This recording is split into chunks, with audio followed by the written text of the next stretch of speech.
We now return you to your regularly scheduled gardening program as the Rey del Tomate, rare heirloom tomato expert.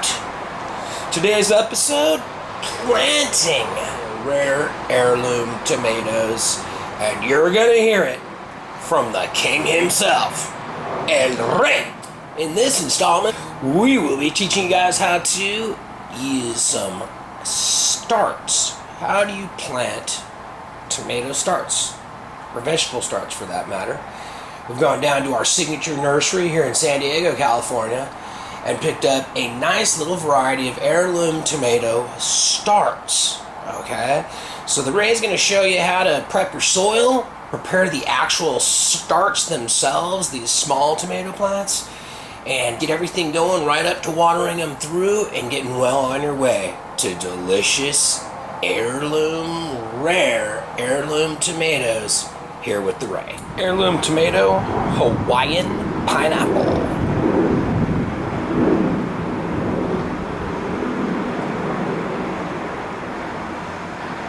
This variety has very meaty flesh, very little seeds, a deep, deep, deep sweet flavor that also features a pineapple taste.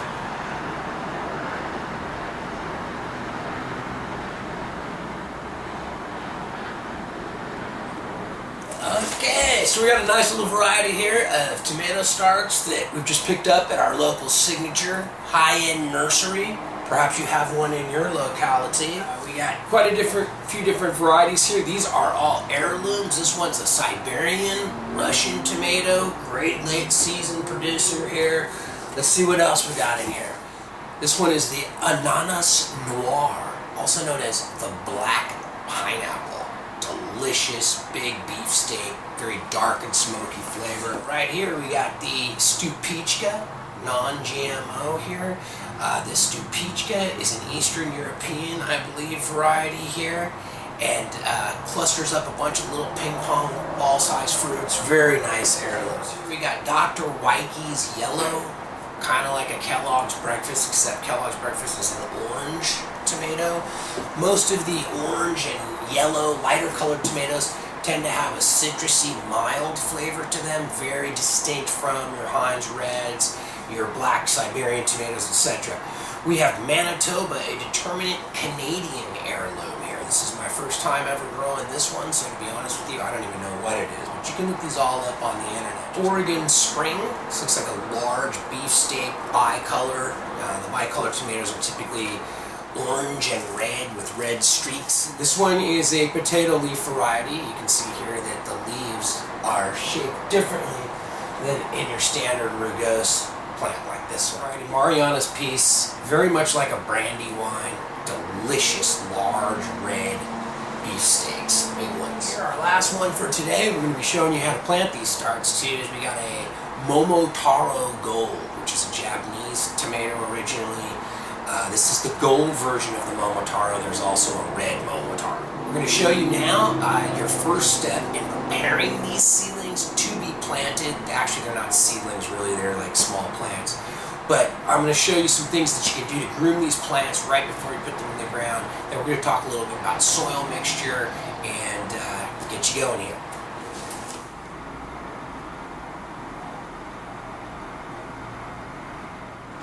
Okay, so today we're going to show you how to prep these tomato seedlings here, plantlings. You're going to want to get rid of whatever tag you got going here. And what you're going to want to do here is you're going to want to take off any and all low foliage on the plant. So these little leaves and suckers real down low here, maybe even this here. You're going to take your standard garden pruning shears and you're just going to remove those real low gross. These little ones like this down at the bottom, you can just pinch them off with your nail. But basically what we're preparing for here is the tomato plant can be buried. As high as you bury the plant, roots will grow directly out of the stalk. So you always want to bury the seedlings up very high when you get them into the container, whichever container you're going to use. So this seedling here is ready to go. Same thing's going to happen to this particular one, and that's how we're going to prep these seedlings for planting. And now back to El Rey del Tomate. So what you're going to want to do is go out there and get yourself a good potting mix. Highly recommend the Miracle-Gro moisture control. You won't have to water as often with this stuff. As far as our mix composition today for the containers, we're going to go with about 50% of this potting mix. Then we'll mix in some of this Dr. Earth Motherland organic all-purpose planting mix. This is used as an amendment. We're going to do 25% Dr. Earth. And we'll go ahead and round out the potting mix with EcoScraps organic moisture retaining compost, made from composted yard trimmings, food scraps. It's basically a vegetable compost. So this will comprise the final 25%, bringing us to our soil mix. And now back to El Rey del Tomate. So the next thing you're going to want to do is get yourself something to mix your soil mix in. I prefer a flathead shovel and a wheelbarrow here. Grab your starts, whatever soil mixes you're going to be needing, and it will not be long before you're looking at these hanging off the vines. Do yourself a favor and get online, get hooked up with Sublicious Farms, agricultural grade calcium powder. We're going to mix this right into the soil. This is really the secret to giant heirloom tomatoes. This will end all your blossom end rot problems, which we know is a real challenge. There's nothing worse than just seeing all these green tomatoes and looking up underneath them and seeing that you are not going to harvest anything because blossom end rot has ruined your entire crop.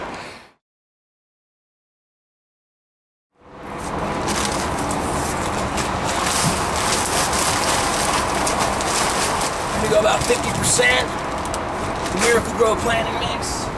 Throw another 25. The Dr. Earth blend here. Toss on a little bit of the EcoScraps product, and then we're going to mix this well.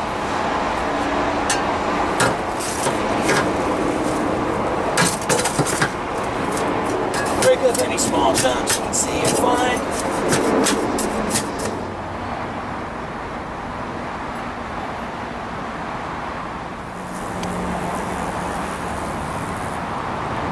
And now back to El Rey del Tomate. Okay, now once you got your soil good mixed, thoroughly mixed, then you're going to add the agricultural grade calcium powder, like so.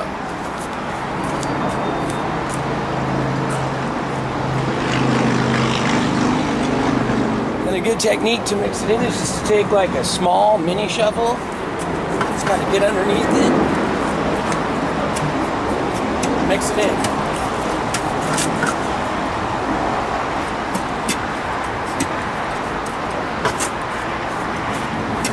Again, you don't want it clumping. And voila! We are now ready to start filling containers and planting tomatoes. So grab yourself a standard 10-gallon container here. In this case, a black palm container. We're going to go ahead and fill the very bottom layer of 2 inches with some compost here that you're going to want to have compost that's real heavy in wood chips here. This is just for the very bottom of your container. Maybe 2 inches high, just to cover the holes. That's it. It's that bottom layer right there. That's step one.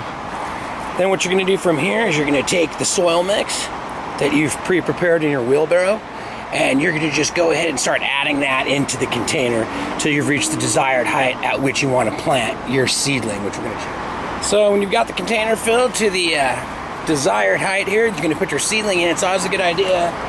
Grab a little bit of your pure composting here, sprinkle it right there inside, right where you're going to put the seedling. Okay, so this particular tomato we're going to be planting today is the so-called black pineapple, or in French, ananas noir. Wonderful heirloom, giant beefsteak, super delicious, smoky flavor. Wanted to take a minute here also to say a little something about seedling selection, which is this particular seedling or young plant is really overgrown for this pot. Not the best specimen, but since it's such a great variety, I went ahead and purchased it anyway. Generally, you're going to want to stick something more like this, a smaller, younger plant that has yet to become root bound and overgrown inside of the little pot here. Generally, you're going to get better growth out of this particular plant than you will an overgrown specimen like this. But we're just going to go ahead and plant it anyway and see what happens. And now back to El Rey del Tomate.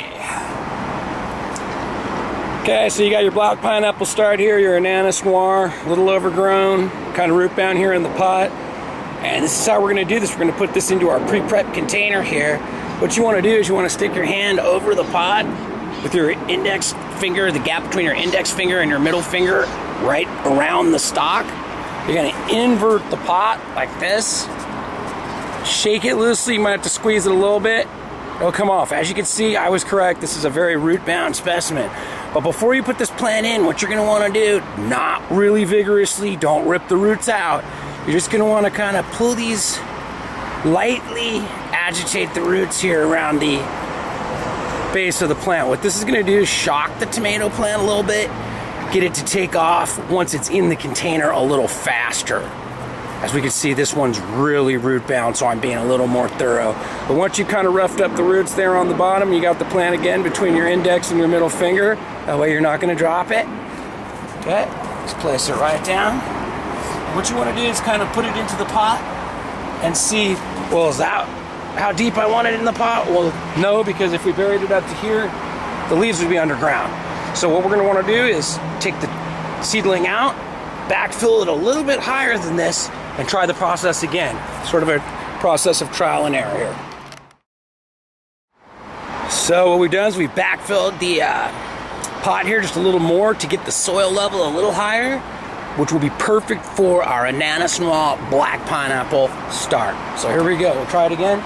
But first, don't forget from earlier steps to sprinkle a little bit of the pure composting right in where you're going to put the plant with its newly agitated roots.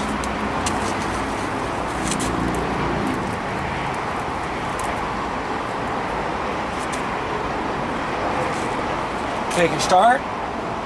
Now that's looking a little bit better for us right there. What you're going to want to do is you're going to want to bury the plant as deeply as you can. Get the start as deep in there as you can without burying any leaves or stems off of leaves. But you want to bury that stalk as deeply into the new container as you possibly can. So now we are ready to go ahead and backfill this start and get it into its new home. So you're going to take a mini shovel, hold the plant by its stalk, center it in the pot, and just fill in the dirt.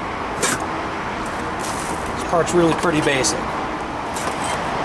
Some people like to throw in a layer of mulch every few inches of regular soil if you want. But the most important thing is you just keep the plant centered in the container and keep filling. And now back to El Rey del Tomate. So now we've got our Ananas Noir start pretty much all the way in. We filled the soil almost all the way up. But a lot of people ask me, they say, you know, should you tamp down the soil, press it in, compact it, etc., etc. There's a couple of schools of thought on this.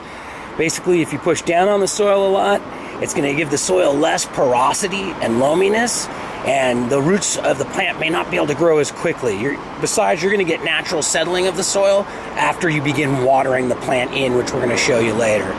But what I do is I usually just kind of seat the plant a little bit by pushing down a little bit around. You can do a little bit of pushing down on the soil, but you don't want to overly compact the soil. And then for this last layer here, what you're going to do is you want to get a real woody, wood chippy based mulch. What that's going to do is when you go to water the plant, it's not going to blow the soil everywhere and make holes in the top of the soil. It'll give you a nice layer at the top that is impervious to water and so forth. Also, every time you water, basically there will be nutrients from that top mulch leaching down into the plant and giving it further food.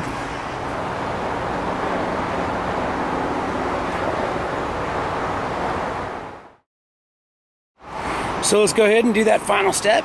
Add that mulch to finish off this start, and then all that we need is to be watered in and it'll be well on its way to caging and producing many fine tomatoes. So just the top layer here, we're going to drop that mulch in.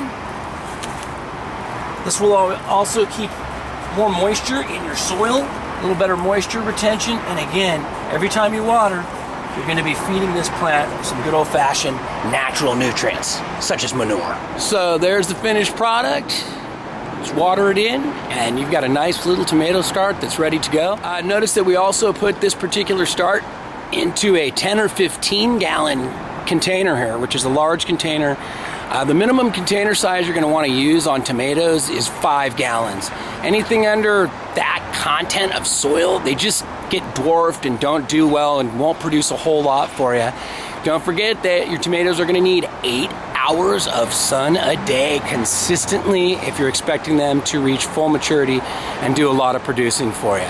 So I hope you enjoyed this installment of El Rey del Tomate's first lesson on how to take a tomato start and prep the soil, prep the start, and go ahead and get it planted into a container and get yourself well on your way to a panoply, a veritable cornucopia of heirloom tomatoes.